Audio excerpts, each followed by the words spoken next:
All right, for today, I want to check out this video, The Philosopher Everyone Hates, and we have Nietzsche on the screen. Let's not talk about what that is. And this is by Hey Historically. I don't think I've ever seen any of their videos, whether that was like in the past on my own or through other people or just on my feed. So I don't really know what to expect other than we're just going to be diving into a topic and it's likely going to be animated. So it'll be nice and cool. If you enjoy the video, make sure you go over to Hey Historically, sorry, Hey Historically's channel. Give them a like, subscribe, and a comment because they deserve it. And let's get into this. Friedrich Nietzsche, the German philosopher who single-handedly killed God, preached for the rise of the Übermensch. No. We killed him, not just him. Come on, guys. A race that is better than others. The man who lived a life of luxury, wealth, and plenty of women. No, won't cut it? Fine, the truth then. Friedrich Nietzsche, the Prussian philosopher, who started as a man of God himself, who wished and preached best to each and every individual person. The man who lived a life of sadness, delusions, and death. In our history, it's not uncommon that someone is left misunderstood, to the point where we kill them because, you know, they just speak gibberish and we can't have that here. You discovered the elements polonium and radium? Yeah, sure, woman. And I'm Santa Claus. That did happen quite a bit. We did burn Joan of Arc. There's many women throughout history that there's been like very few because like it was not really acceptable. So a lot of their achievements were sometimes actually just given to someone else so they could actually continue their research but have it under someone else's like gradations so then they can continue doing it. Otherwise it'd be disregarded sometimes because they were not allowed to, or some, depending on the place and specific time, they were not allowed to engage or be involved in some of these things, which is definitely hampers like capabilities because like there are definitely perspectives and solutions that people from a different mindset that would be able to shed light on something or try something a different way that other people wouldn't. This is why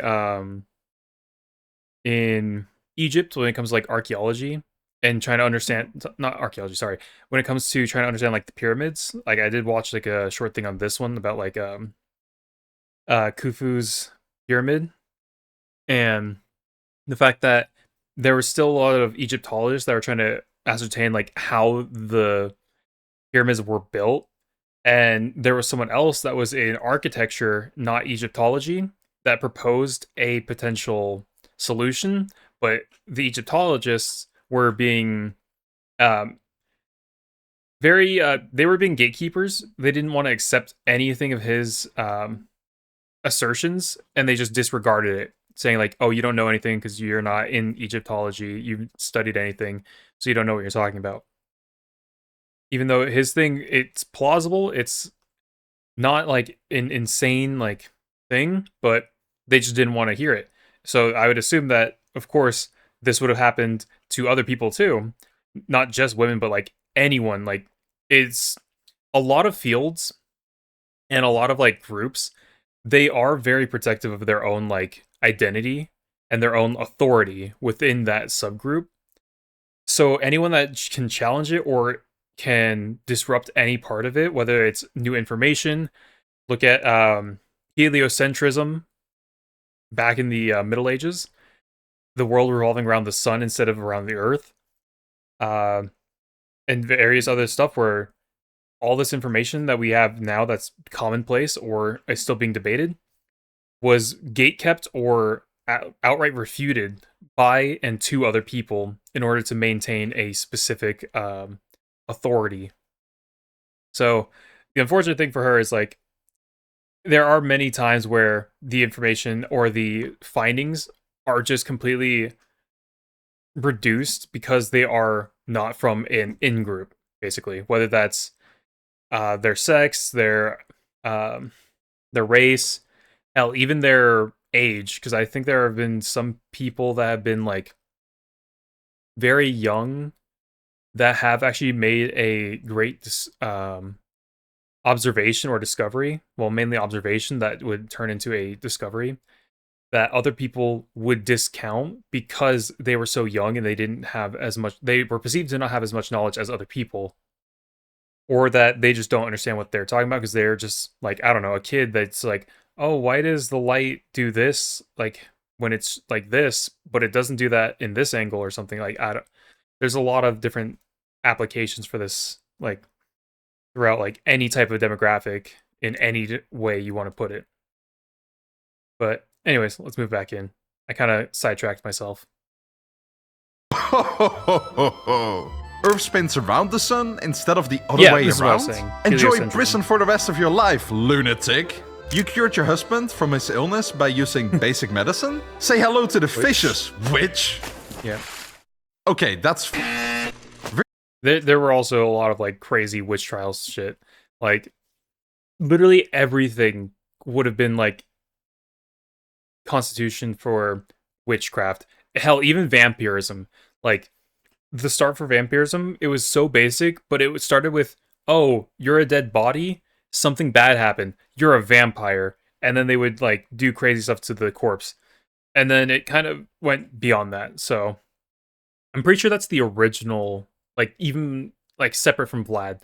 Like this is like what would be derived from Vlad's actions to become like the colloquial vampire. I almost said vampire, which is separate slightly. For what we would see with like a lot of the more modern depictions of a vampire.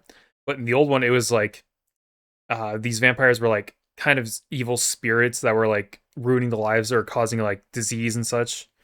But usually it was on a dead body as opposed to like with witchcraft where it was a person that was like, oh, something bad happened to this person or this area.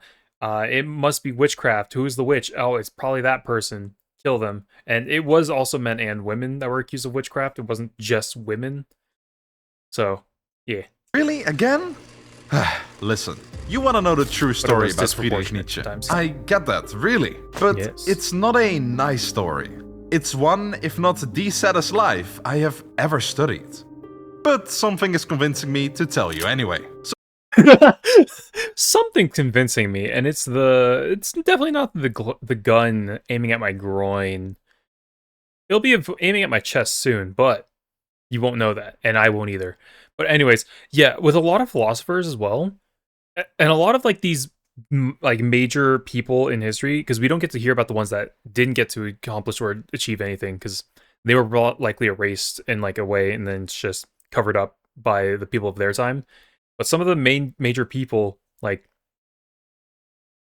it's definitely a tragic thing that happened for a lot of them. Like, I always mix up between Plato and Aristotle. I think it's Plato was given poison in his cell, and then he had to kill him, had to consume that, because he was arrested. I don't remember for what. I think it's for the ideology or the things he was touting to spread like knowledge, but I think the government of the time did not approve of it. I can't remember exactly how it went down, but it was something like that. I don't remember if it was Plato or not, though. Or with various others that they were actively ridiculed or chastised, and sometimes to the extent where they were arrested, as you saw with like Galileo. Like, it does happen. So if you're things you preach or things you're trying to discover or spread the knowledge of disagree with the people or the powers that be around, like the government, the military, if they're in control, police state, whatever, if they disagree with what you're preaching, they will do whatever they need to get rid of you. So then your words cannot be spread, and then they can control and have a monopoly on the minds of the people. So that's how they maintain power. So with Nietzsche, you know what? Let's just actually let him explain the life, because that's what we're here for. So here we go. This is the story of perhaps the most important and misunderstood philosopher yet, with a beautiful moustache. He did have a nice mustache. Historically Facts, Part 6. Our story begins in Rücken, a village in Prussia, which is here in present-day Germany, where a small cry can be heard from the Nietzsche Why is it? It looks like it's a Voltorb that's like really upset at me. residency. The firstborn son of Karl and Franziska Nietzsche has entered the world. Now, I don't know if creativity lacked in the family or if they just really loved the king, because they named this little adorable boy Friedrich Wilhelm Nietzsche. Why did they give him the mustache as a baby? I love that though. Friedrich Wilhelm Nietzsche, huh? Named after the king of Prussia, who shared the same name. The brand new family was a simple but religious one, with Papa Karl being a Lutheran pastor for the local church himself. The love between Karl and Franziska continued, and 2 years later, a little sister for the young philosopher was born, Elizabeth, and another sibling, Ludwig, a year after. Life was going great, but that year, tragedy struck the family. The family man, the cheerful, loving, religious dad, got diagnosed with a serious brain illness that caused him excruciating pain and rendered him unable to do even the most basic tasks in life. Seeing his father degrade from the happy memories he had to this state must have been traumatizing for the 4-year-old boy. And unfortunately, that trauma wasn't going to get better anytime soon. Or ever, actually. Because good old Karl, dead, just like that. And his little adorable 2-year-old brother, dead as well. Unexpected illness, straight up. This ain't the fairy tale, son. Welcome to reality. Seeing his father and younger brother die within months scarred Friedrich massively. And that wasn't only noticed in the history books. At school, he was often described as emotionless and way too mature for his age. Which is to be expected from a traumatized child. But hey, at least he had his friends though. Oh, there he goes, off to live with his father's side of the family. Now, don't worry, little Nietzsche. Life might have kicked you down in the mud, and then some. But even the deepest wounds can be tended to. Just not in this day and age where people simply tell you to suck it up, even if Satan himself revealed the unbearable secrets of our existence to you. I thought the face was gonna be like wide-eyed or something, but no, just skull. Nowadays, there are many options to bear the crushing weights of reality, and one of them is even more accessible and trusted than ever before. Ground News, the sponsor of this video. Interesting. It's very easy for people to tell you I wouldn't things have expected and overwhelm Ground you News with for misinformation this. if you don't I thought it was ask gonna be them like for a a source. therapy or doctor. However, I doubt this guy in particular will help us fact check what he said. So why don't we do our own research on things? This is where Ground News comes into play. Their app and website is like a hub for all things news. It gathers articles from all around the world and labels them accordingly to make sure you fully know who is giving you this news coverage. It will tell you the source's political bias, how reliable the reporting practices are, and who owns the companies, like if they are state-sponsored or independently funded. Check them out at ground.news/historically, or you can scan this QR code. For example, if you want to read about the decline in church attendance in America, Ground.news got you covered, with 14 articles gathered from multiple sources. Though, apparently, it's 84% covered by right-wing media, making this development a blind spot for center or left-wing readers. Also, it's always interesting to see how each side of the spectrum formulates the headlines to make them more clickbaity. If you like what you see, go to ground.news/historically to give it a try. And if you sign up through my link, you will get 40% off the Vantage plan, which is what I use to get unlimited access to all these features. Or try it out for less than $1 this month. Check it out in the description, pinned comment, or the info card. With the father and youngest sibling gone from their lives, the family moved to Naumburg, where they lived together with the sisters of Karl. Alas, even after all of this that happened to Nietzsche, which most of it he didn't even understand, he tried to stay positive in life and did his best in primary school to make himself and his mom proud. Which he did. He excelled in Christian theology and went to a Christian high school after, where he also graduated, though with a bit worse grades. It started to look like Nietzsche was going to follow his father's footsteps, and even more so when he decided to study theology at the University of Bonn. Life there started alright, but it quickly worsened. The two leading professors there really didn't like Nietzsche due to his personal views, to the point where they had full-on arguments with each other. Nietzsche's social life wasn't great either. Mind you, he might be a lot older than when he got his traumas. I assume he's gonna say, but he never really grew emotionally. But due to him being the only man in the house and having the responsibility of taking care of the family, he never got to fully recover from his childhood PTSDs, which did make Nietzsche a bit of an outsider. Oh. He tried for 2 semesters to get into the university's social life, and even dabbled into composing music, which he apparently really sucked at. Play down But here. then he decided, you know what, I am genuinely not happy here, and left the university. It was at this point in his life where Understandable. Nietzsche started to doubt his Christianity. Yeah, I think that is quite a case for a lot of people. Is when they are religious and things happen.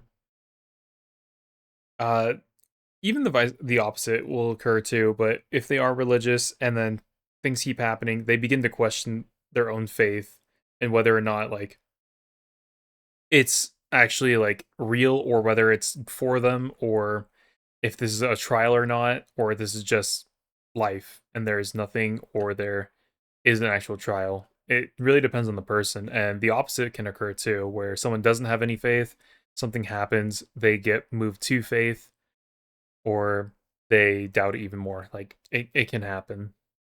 When a person is continuously thrown into a pit and forced to crawl out of it again, just to be kicked back down, they start to wonder why. What's the point of putting all this energy in getting up there again if I keep getting knocked back down anyway? The answer to this question differs from person to person. A hopeless romantic would answer love, an addict would say drugs, and a devout Christian, God. But what if God is no longer an answer for the believer? Giving up and staying down here would be equal to giving up on life, so that can't be an option. The only choice they have is to start looking for something else to give them comfort. And this is exactly where Nietzsche is at right now in his life. Could there be another reason for everything? He wasn't quite sure yet, and when he asked his mother and sister for help and input, they scolded him for leaving his prestigious study and questioning his faith. This was coincidentally also the turning point in his life where his relationship with his family worsened dramatically. But do remember his sister. She will come back to haunt him very much later down the line, and even after death. Oh, I was about to say, wait a minute, I kind of recognize that face. Was she on the thumbnail? And then, yeah, there it is. But let's not get ahead of ourselves. Nietzsche was left even more mixed and confused than he already was. But he did know that he had to switch studies and get into a new, fresher environment. So he switched his study to philology and applied at the University of Leipzig to study ancient languages. There, his life started to get better. He made a couple friends and even got on some good terms with some of the professors. But he didn't have luck with women, even though he craved love. His faith in Christianity. Yeah, he definitely needed it. He didn't really get it from his family after they moved. He didn't really repair or grow emotionally, I guess, from after when his parents, when his dad and youngest brother passed. So yeah, I'd imagine like he's probably like really trying to find like something to fill his life, and one of the best ways to do that is trying to find love, or someone that would love him that he can love as well. But if he can't get that, then it might just spiral him even faster than what otherwise would have been just a steady decline or a stagnant growth. Christianity dwindled as his years in university went on, to the point where we can confidently say that he abandoned his love for God. Though it wasn't common where we can confidently Oh, okay, my video was lagging, sorry. I was like, nothing's happening. Say that he abandoned his love for God. Though it wasn't common for people to abandon their faith in the 1800s, it wasn't completely unique either. After all, the scientific revolution and the Enlightenment had been going well on their way. But still, it was a very hard decision to make living in a very religious Germany. Okay, little pop quiz. What happens if you abandon all your norms and values that you've been told from birth are the truth and solely the truth, and when you have no luck with women? You turn to heresy? I don't know. Ousted from the community? No. That's right. We are going to a brothel. Oh. So yeah, no. Now, I don't know if Nietzsche had bad luck, or maybe God took his abandonment a little too personal, because he attracted syphilis immediately. Wow, that is unfortunate. Yeah, it's the quality back then. Definitely not the same as today, guys. After, making him physically weak. Also, get yourself tested For the rest of his life. At least wear protection, bro. Nonetheless, this didn't stop Nietzsche from studying hard. And with a passion for languages and many glasses of milk, he excelled as the top of his class, which landed him a Wait. What did that say on the whiteboard? and many glasses Or I of guess milk. chalkboard. He I will not reference The Simpsons. Okay. excelled as the top of his class, which landed him a job as a professor at yet another university, though now in Basel, where he apparently really did well as a professor. His classes were engaging, and he valued a personal relationship with each and every one of his students. During his pastime, he even volunteered at the local hospital. What a great dude. I'm sure he lived happily ever after. Oh, no. You contracted dysentery and diphtheria by unprotected exposure to the sick you helped cure. Oh man, he wanted the help, but it just keeps taking him. That's where his yeah, faith has already been fading, and now it might twist into a resentment. You will no longer be able to continue the job that you love, and you will be plagued by unrecoverable health issues for the rest of your life. Okay, there we go. Bro, I told you! Use protection. Even though Nietzsche tried hard and long to keep doing what he loved, life yet again kicked him in the mud and forced him to retire teaching altogether at age 34. But hey, what doesn't kill you makes you stronger, right? God is dead. If you are a Christian yourself, you might be offended or even angry at this bold statement of Nietzsche. But let's talk about what he actually meant with the sentence. The quote is from one of the first books he wrote, named Thus Spoke Zarathustra. It's a philosophical novel about a man called, spoilers, Zarathustra, who lived in a fantasy-like Roman time. And no, this is not Zoroastrianism. That's different. The story starts with our main character, who just finished his 10 years of solitude on top of a mountain, where he spent his time studying humanity and its created society. With 10 years gone and plenty of ideals to share with the rest of the world, he decides to pack his things and to descend the mountain to spread this message. He knows it won't be easy, but no one ever said that the best way is the easy way. He descends the mountain and stumbles into a local village where he finds men of God, but also those who strain away from religion. He crosses through the busy market and finds himself a podium to stand on, in an attempt to gather everyone's attention. Originally, he was only noticed by a couple of people, but just like a spreading fire, more and more people waited in great patience for what the man had to say. God is dead. The words cut through the chatter of the market like a hot knife in butter. The usually bustling place, for once, fell silent as the crowd reacted with a mixture of shock, disbelief, and even anger. Some in the crowd gasped, their faces twisted in confusion and outrage. Others exchanged nervous glances, unsure of how to process such a bold declaration. A few individuals laughed nervously, dismissing Zarathustra's words as the ramblings of a madman. But amidst the confusion, there were those who listened intently, their eyes fixated on Zarathustra with a newfound sense of curiosity and intrigue. They recognized something in his words, something that resonated with their own doubts and uncertainties about the world around them. God is dead. God remains dead. And we have killed him. I always forget the middle part between the two. How shall we comfort ourselves, the murderer of all murderers? Once again having all eyes on him, he starts to explain his bold statement. For those disconnected from religion, God truly is dead, and we have killed him ourselves. His voice steady despite the thick tension in the air. We chose to sever the ties that bound us to divine authority, to question and challenge the beliefs that once shaped our understanding of the world. In doing so, we confront the daunting task of finding new meaning and purpose in our godless lives. He paused, allowing his words to sink in, before continuing with a sense of urgency. But let us not despair in the face of this existential void. Let us instead embrace the opportunity it presents, to forge our own paths, to create our own values, and to become the architects of our own destinies. And so, my friends, Zarathustra proclaimed, it is time to embrace your inner greatness. It is time to cast off the chains of convention and to chart your own course through the chaos of existence. It is time to become an Ubermensch. Yeah. Which would go not the way he would have wanted. in several ways.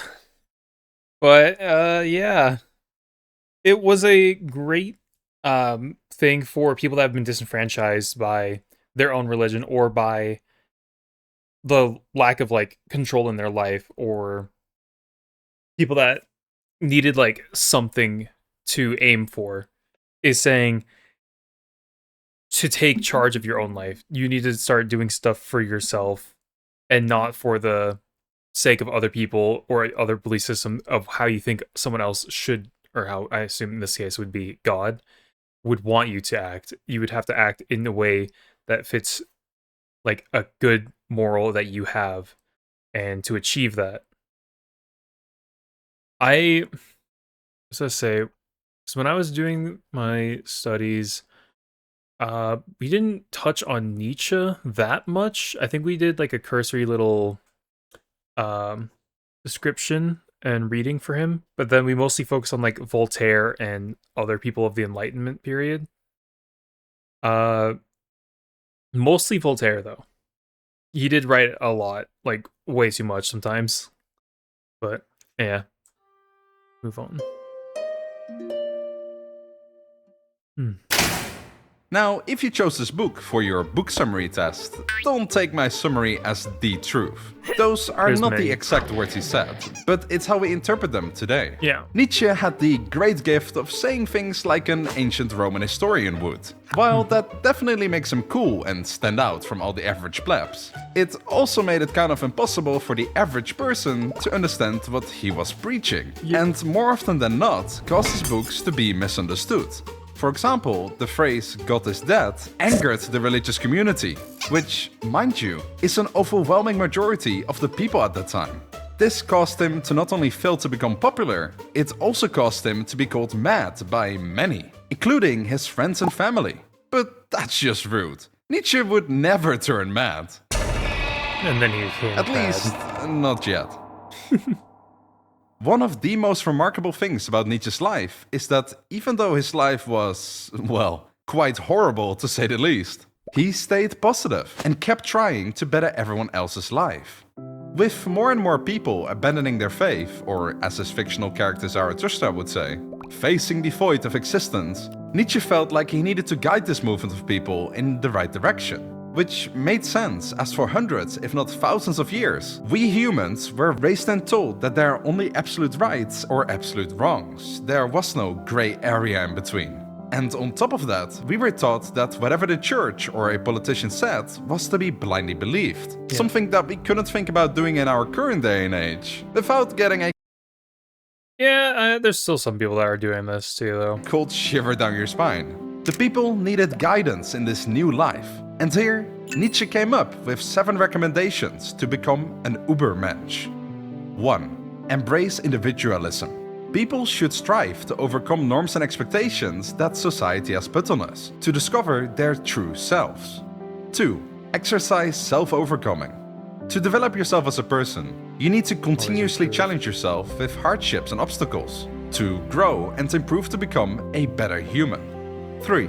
Live with passion. Nietzsche argued that individuals should pursue their dreams and passions with all their might, and that a life lived with passion and intensity was worth way more than one lived passively. Number 4, embrace suffering and adversity, ties in with that as well. When life doesn't go your way, embrace it and appreciate the suffering, as it will make you more resilient and stronger as a person. 5. Create your own values. Nietzsche famously criticized the church and established regimes for forcing their values on their followers. He argued that people should create their own values based on their unique experiences and perspectives on life. He believed that true morality comes from within rather than being imposed by external authorities. Number 6. Be true to yourself. Trust your own instincts and intuitions above anything else. In the end, it's you who is your best friend and also your worst enemy. And finally, the 7th recommendation. Embrace the eternal recurrence. Friedrich Nietzsche created the concept of eternal recurrence, arguing that a person should live their life exactly in a way that they would want to relive that very same life that they have now. Oh, okay. I wasn't actually sure what this last one was going to mean or entail, but okay, that's a nice thing. I Honestly, I was thinking about this as well, actually, just over the past couple days, where I was like thinking, like, man, having to go through something really bad emotionally for me. And then I was like, if I could go back in time, would I have changed my options so then, or decisions? The heck was that? Change decisions so that that bad thing wouldn't have happened. And for what that event was, I would say no. I don't think I would. I'd still take the pain because wouldn't want a time or imagine a time without them For or eternity. without it. Basically emphasizing to live to be authentic and to enjoy every single moment that you have. What is most surprising about those 7 recommendations is that it contains genuine love and care for those who want to listen to it. We went through Nietzsche's life earlier, and we can safely say that it hasn't been nice to him. Most people who would have gone through this would have hated or cursed everything around them for Yeah. treating them so unfairly. But Nietzsche turned that hate and disgust in love and appreciation instead. Yeah, he used it to grow. He used it to improve himself or to keep challenging himself and keep going. This would, we'll see where it takes us. Just like he recommended others to do so as well. Unfortunately, those recommendations only work on people when they listen. Yeah, if it falls on deaf ears, they're not willing to listen, and they will hate you for what you've said, even though they don't know what you said. This is quite unfortunate because they definitely took him out of context. They took the one part of his thing, and they ran with that. Which don't that beat all, huh? And they just completely ignored the actual meaning of what he said. They just looked at the smallest part and were like, "What? That's crazy. How could you say that? That's insane." And then they ran with it. Even though what he said was, we've basically degraded the morals of the church. Well, the church has also degraded their morals, and that's being pushed onto us, which is in turn ruining or degrading our own morals and how we view stuff, because a lot of these people, they do just kind of blindly follow. That is kind of how a lot of I wouldn't I wouldn't say all, but I do think it is a vast majority of religions throughout history have done so, where usually it's only the well-read or the select few that are allowed to um I'm trying to think of the what I wanted to use, but they're the only ones allowed to preach or to teach others the religion or the teachings and philosophy of said religion and the viewpoints that people need to have or they should have. And that old system is very easily corruptible because most of the time, like, of course, books were pretty expensive for a while. Um, for a very long time, like, it's very few people, and not everyone could actually read. So not everyone was able to look at, this instance, I guess I would say the Bible, and look at it, read, and understand the teachings or the documents. Sorry, not documents. The words that that are in front of them. So instead, they would just in turn turn to their local priest, who would be able to ascertain and discern what meaning should have been construed or is construed, and that's all up onto the priests to what they interpret to share to others. You might have heard there's a story in Africa. There is a preacher or a priest, I mean, who had basically convinced some of the women in his village that his member was a purifying stick or something, and that they would have to suck on it to get purified. Of course, not true, unless he really is magical or holy or something, but no. Um, but that is the case for a lot of these areas and time zones where um, the only the elites, they have the information that they give you, and that was it. So this is a very important time nowadays where we have access to a lot more information than they would have had back then. We can literally prove or disprove what they said. Like, oh, in Shrek 4 they said Donkey is dead. Or they say like, oh, in Shrek 4 Donkey died, and they're like, what, is he? And then you can literally look it up. I said Shrek 4 because he literally had the tablet of Shrek 4 just a bit ago. Like, we can look stuff up, and I guess that's why he also has ground news. He could have had like several great segues if he really wanted to, but he is someone that is just, it's there, and then the rest of the video is just tied to the video itself, not like referencing back to the ad. But he could have done it. He could have. Look at those eyes. He could have, but he loves us too much. But yeah. And that was the last thing that the majority of the people ended up doing. Nietzsche was outcast by society, and wanting to get away from it all and recharge himself, he went on a year-long vacation with two of his philosopher friends, Lou Andreas Salome and Paul Ree. They rented a house together and started planning to create their own society with only like-minded people. But love got in the way. Yeah. Both Paul and Nietzsche fell for Lou, and both of them even proposed to her, and both of them got rejected. Nietzsche thought he finally found the love of his life and couldn't let her go. He ended up proposing 3 times to her, and every— This is not the 3 visits. You don't have to do this. She's not Zhuge Liang.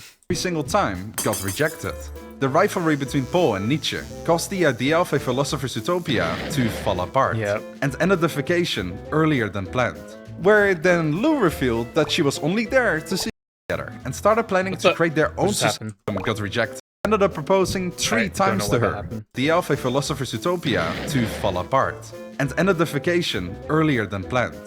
Where then Lou revealed that she was only there to see if women and men could live together without sexual desires. She was like doing her own studies, and it's like, well, that didn't work. Basically saying she used Nietzsche for her own studies. Yep. Additionally, randomly as well, she married Paul anyway, leaving— Oh no. Now this is his final spiral, isn't it? Nietzsche heartbroken, and altogether even more broken than before. Every man, woman or child has a breaking point. A point where you just can't anymore. And for Nietzsche, finally, but way too late, it had reached. In 1899, only at 44 years old, reality kicked in and overwhelmed the philosopher. When walking down the streets in Italy, he noticed a man beating up a horse with a whip and ran towards the animal, flung around its neck to protect it from the whip and cried, "I understand you, I understand you." He then collapsed on the floor and his vision went black. Nietzsche never recovered from that day, and the rest of his life was rendered unable to take care of himself and was unresponsive when spoken to. He completely fell into madness. He was forced to move in with his sister Elizabeth, who he really despised. And things took a turn for the worst when Elizabeth took the creative liberty to gather the materials and writings of Nietzsche that he couldn't finish and interpret them in her own ways, completely changing what he argued for at the end of his life, causing him to be even more misunderstood. Nietzsche passed away a year later. I didn't actually know that she had changed it. And got buried next to his father Karl, who was also buried in his hometown at Rücken. His misery didn't end there, because Elizabeth continued to misinterpret his works with her own personal beliefs, which just happened to be those of fascistic nature. This caused Nietzsche's work to be praised and loved by the Nazis, who used his own word Übermensch as a way to say that the pure German-blooded race was better than others. Even a certain man called Adolf Hitler expressed his love for Nietzsche, and even visited Elizabeth herself in the same house Nietzsche lived in his last years, to express how great Nietzsche was. The thing is, Nietzsche despised fascism and anti-Semitism. Yeah. He praised individualism and didn't like authorities telling how people should live their lives. So even though he was put in the Nazis' classroom, he didn't belong there in the slightest. His name was cleared after the Second World War, and in the midst of the Cold One, people started to appreciate him and follow his teachings.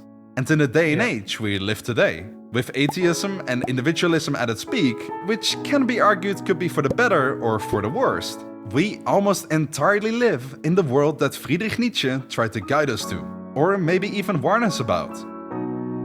But there are two things that we do know for certain. Firstly, Nietzsche was way ahead of his time. And unfortunately, whether you like it or not, we are still human. And the crushing weight of reality is too much for any man to handle. Or as Nietzsche himself would put it, whoever fights monsters should see to it that in the process, he does not become a monster. And if you gaze long enough into an abyss, the abyss will gaze back into you. That was fun.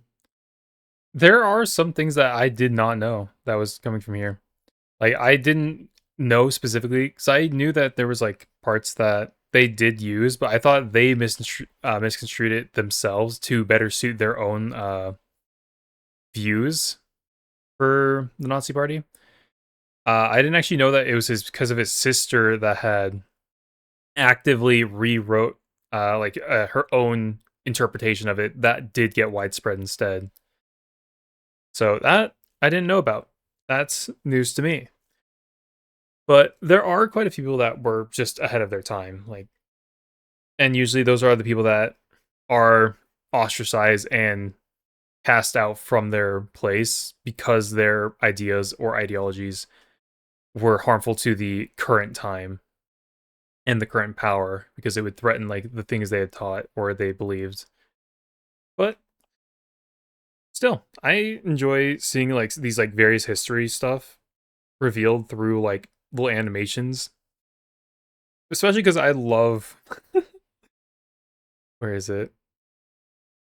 HB Was I just love some of the way that like the depictions that some people do.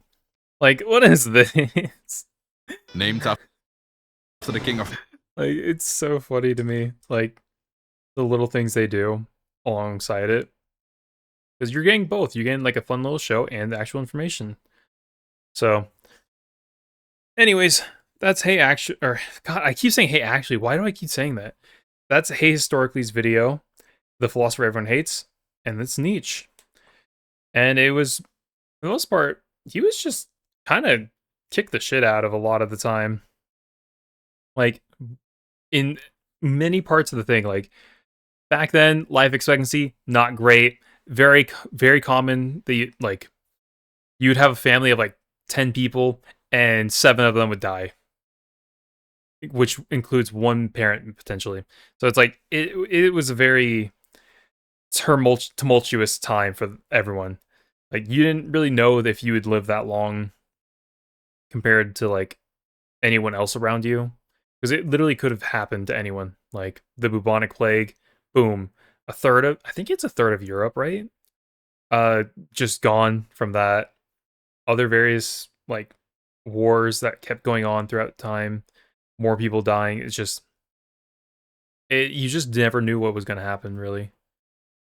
So this is great though. If you guys enjoyed the video, make sure to go over to Hey Historicallys, I did it right, channel, give them likes, comment, subscribe. If you could do that for me too, I'd appreciate it. Let me know if there's anything else you want me to react to, or if there's like anything at all, really. Because if not, I'm just gonna keep finding like random stuff like this. Some other ones I just kind of randomly watch as well because I think they're interesting. I would like to do more like history kind of stuff because I think those are like really fun and interesting to learn. But anyways, with that, I think we're done here. We out.